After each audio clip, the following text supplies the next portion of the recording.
ఈరోజు మీకు చూపించబోతున్నాను ప్రపంచంలోనే అత్యంత పెద్దదైన ఏకశిల ఆలయాన్ని. అదే కైలాసనాథ్ టెంపుల్, ఎల్లోరా. అంతకన్నా ముందు మీకు ఒక అద్భుతాన్ని అయితే చూపిద్దాం అనుకుంటున్నాను. అదేంటంటే ఇక్కడ చూడండి, తిరుపతిలో వెంకటేశ్వర స్వామి ఫేస్ ఎలా అయితే కనిపిస్తుందో ఇక్కడ బయట కూడా గుహల్లో సేమ్ అలాగే చిక్కినట్లుగా మనకి వెంకటేశ్వర స్వామి బొమ్మ అయితే మనకి కనిపిస్తుంది.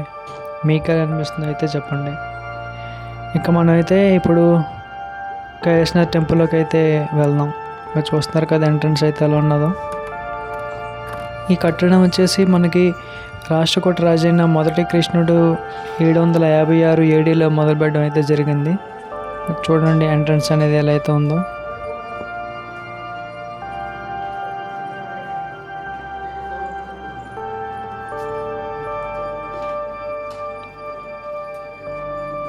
ఇది కేవలం 18 సంవత్సరాల్లోనే కట్టినట్టుగా చారిత్రక ఆధారాలు అయితే ఉన్నాయి. కానీ ఇంత పెద్ద నిర్మాణాన్ని చెక్కాలంటే 18 సంవత్సరాలతో అయ్యే పని అయితే కాదు. చూస్తున్నారు కదా ఎంత పెద్ద భారీ నిర్మాణాలు అయితే ఉన్నాయో. ఆ స్తంభం చూడండి, ఇంచుమించు 50 అడుగులు అయితే హైట్ ఉంటుంది. అది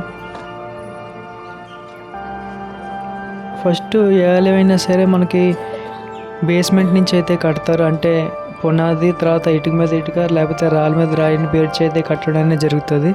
కానీ ఈ టెంపుల్ యొక్క ప్రత్యేకత ఏంటంటే దీన్ని ఫస్ట్ నిర్మాణం అనేది ఆలయ శిఖరం నుంచి స్టార్ట్ చేశారు. అంటే పైనుంచి గుడి యొక్క శిఖరం పైనుంచి మనకి చెక్కుకుంటూ అయితే కిందకి దాకా వచ్చారు. చూడండి, చూడండి ఎంత పెద్ద నిర్మాణం అది. నిజంగా చెక్కిన వాళ్ళకి దండం పెట్టచ్చు. చుట్టూ అయితే మీకు చూపిస్తాను. టెంపుల్ చుట్టూ ఒక ప్రదక్షిణ అయితే చేసి వచ్చేద్దాం.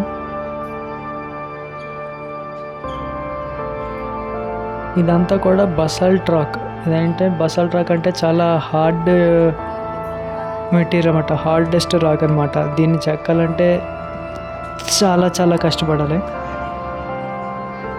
ఇంచుమించుగా ఈ ఆలయం నిర్మాణం సమయంలో 2 లక్షల నుంచి 4 లక్షల వరకు టన్నుల బసాల్ట్ రాక్ని అయితే త్రవ్వడం అయితే జరిగింది ఈ నిర్మాణం చేయడం కోసం.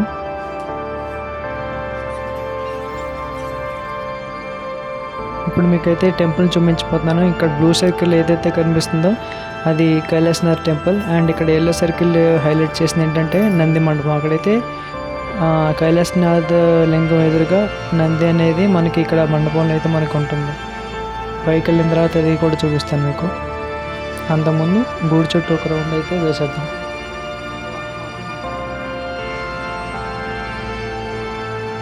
ఈ కైలాసనాథ్ టెంపుల్ ఏంటంటే మనకి మౌంట్ కైలాష్ తెలుసు కదా, శివుడి యొక్క నివాసాన్ని మనం మౌంట్ కైలాష్ అని పిలుస్తాం. దాన్ని ఇన్స్పైరింగ్గా తీసుకుని ఇది కట్టినట్టయితే మనకు తెలుస్తుంది. ఆ బేస్మెంట్లో చూడండి ఏనుగులు మోస్తున్నట్టుగా ఉన్నది. కైలాస పర్వతాన్ని ఏనుగులు మోస్తున్నట్టుగా ఇక్కడ చిత్రీకరించారు, చెక్కడం అనేది జరిగింది ఈ టెంపుల్ని. ఇది మనకి 2-3 ఫ్లోర్స్లో అయితే ఉండడం జరుగుతుంది స్ట్రక్చర్ అనేది మొత్తం. చూడండి అదిగో ఆ పై శిఖరం నుంచి మొదలుపెట్టారు చెక్కడం అనేది. అక్కడి నుంచి అలా కింద దాకా చెక్కుంటూ వచ్చారు. ఇక్కడ ఇవన్నీ కూడా రకరకాల దేవతా విగ్రహాలన్నీ చెక్కున్నాయి వరుసగా. మొత్తం 3 వైపులో కూడా మనకి ఎంట్రన్స్ కాకుండా మిగతా 3 వైపులో కూడా రకరకాల శిల్పాలు అనేవి చెక్కబడి ఉన్నాయి. చూడండి ఇక్కడ ఇది ఇంకో సైడ్ యాంగిల్ టెంపుల్ది.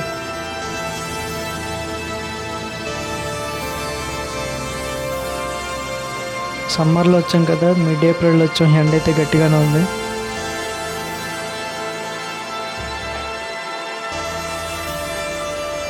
చూడండి ఇక్కడ సింహాలు, ఏనుగులు, రకరకాల జంతువులు అయితే మనకు కనిపిస్తున్నాయి. ఈ టెంపుల్ వచ్చేసి మనకి 164 అడుగుల డీపుగా మరియు 109 అడుగుల వెడల్పుతో అయితే మనకి స్ట్రక్చర్ అయితే కనిపిస్తుంది. ఇక్కడ చూడొచ్చు రావణాసురుడు తన 10 తలలతో కైలాస పర్వతాన్ని లిఫ్ట్ చేస్తున్నట్టుగా అయితే అక్కడైతే మనకి చెక్కడం జరిగింది. టెంపుల్ చుట్టూతో కూడా రకరకాల దేవతా విగ్రహాలని ఇంకా జంతువుల్ని చెక్కడం అనేది జరిగింది. అండ్ టెంపుల్కి అటు ఇటు కూడా 2 అతిపెద్ద ఏనుగు విగ్రహాలని మరియు పెద్ద స్తంభాలను అయితే చక్కటి చెక్కారు. ఒక్కో స్తంభం వచ్చేసి 45 అడుగుల పొడవు ఉంటాయి. వీటిని విక్టరీ పిల్లర్స్ అని కూడా పిలుస్తారు. చూడండి ఎంత పొడవు ఉందో.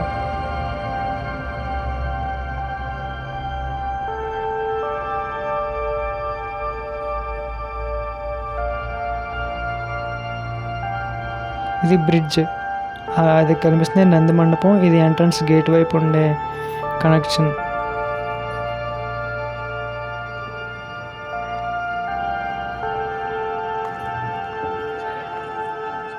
చూస్తున్నారు కదా, ఇది చెప్పాను కదా విక్టరీ పిల్లర్ అని చెప్పి 45 feet హైట్ అనేది అయితే ఉన్నది ఒక్కో పిల్లర్ కూడా అటు ఇటు టెంపుల్కి. అండ్ ఇక్కడ మీరు చూసినట్టయితే ఇంకొక రావణాసుడి విగ్రహం కైలాస్ టెంపుల్ని లిఫ్ట్ చేసినట్టయితే ఉంది.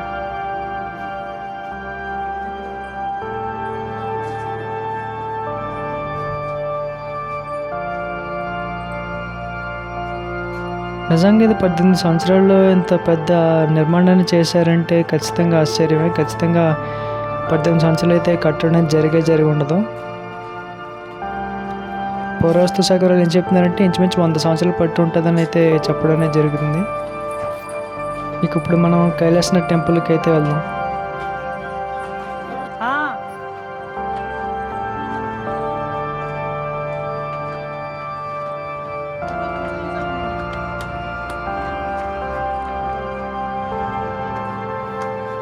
ఇది ఫస్ట్ ఫ్లోర్లో ఉన్న కైలాసనాథ్ టెంపుల్ యొక్క ఎంట్రన్స్. ఇంకా చూడండి, ఇదైతే వచ్చేసి ఎంట్రన్స్ మనకి. ఇక్కడ ఏంటంటే ఇక్కడ మనం వెళ్ళగానే ఒక సభా మండపం మరియు కనిపిస్తుంది. ఆ ఎదురుగా లోపల మనకి గర్భగృహంలో శివలింగం అయితే మనకు కనిపిస్తుంది, కైలాసనాథ లింగం.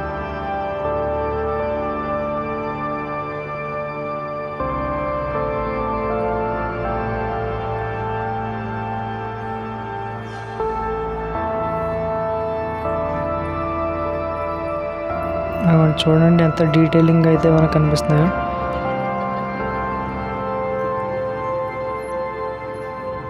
ఈ సభా మండపంలో 16 పిల్లర్స్తో కూడిన ఒక పెద్ద హాల్ అయితే ఉన్నది.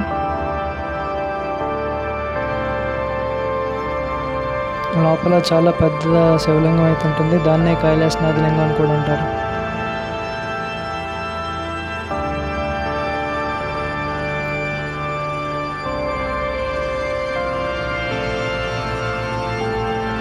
ఇది టెంపుల్ బ్యాక్ సైడ్ ఫస్ట్ ఫ్లోర్లో.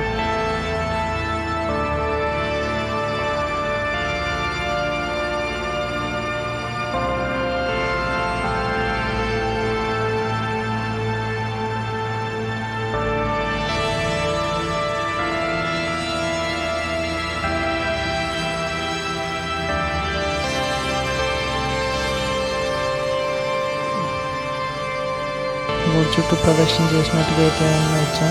ఇది కైలాసనాథ లింగం. ఇక కైలాసనాథ లింగం అంటే గర్భగృహం ఎదురుగానే మనకి నంది మండపం అయితే ఉంటుంది. ఆపోజిట్ ఎదురుగానే ఇదిగో ఇదైతే నంది మండపం. శివుని యొక్క వాహనమైన నంది యొక్క మండపం ఇది. ఈ నంది మండపానికి మరియు ఆ శివాలయం యొక్క గర్భగృహానికి మధ్య ఒక బ్రిడ్జ్ లాంటిది అయితే కట్టి రెండింటిని కనెక్షన్ అయితే చేశారు.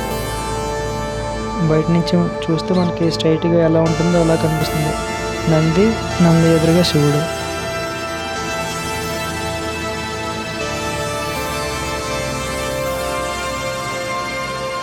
ఆ మధ్యలో ఏదైతే గ్యాప్ ఉందో ఆ గ్యాప్ని మాత్రం బ్రిడ్జ్తో కనెక్షన్ అనేది చేశారు.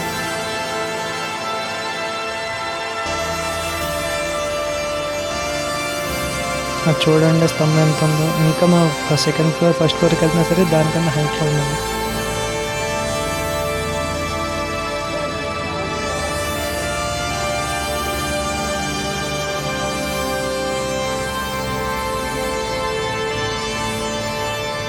ఇదైతే ఎంట్రన్స్. మనం వచ్చాం కదా ఇందాక బయట నుంచి లోపలికి ఎంట్రన్స్ అయ్యాం కదా, ఆ యొక్క స్ట్రక్చర్ అనమాట. ఇక్కడి నుంచి టెంపుల్ మొత్తం అయితే ఒకేసారి మనం చూడొచ్చు. పిల్లర్స్ని, కింద హ్యూజ్ ఎలిఫెంట్ స్ట్రక్చర్స్ని, ఇంకా నంది మండపాన్ని, ఆ చివరగా కైలాసనాథ మందిరాన్ని. ఒకే ఫ్రేమ్లో మొత్తం కైలాసనాథ్ టెంపుల్. ఇదే ప్రింట్, ఎగ్జాక్ట్ ప్రింట్ అనేది మనకి 20 రూపీస్ నోట్ మీద కూడా ప్రింట్ అనేది చేయడం జరిగింది, ఇండియన్ 20 రూపీస్ మీద కూడా. అండ్ ఇవి ఇంకొన్ని అదర్ పిక్చర్స్ నేను తీసుకున్నవి. లైటింగ్ రావట్లేదు కొంచెం. అండ్ తప్పకుండా లైక్ చేయండి, షేర్ చేయండి, సబ్స్క్రైబ్ చేసుకోండి.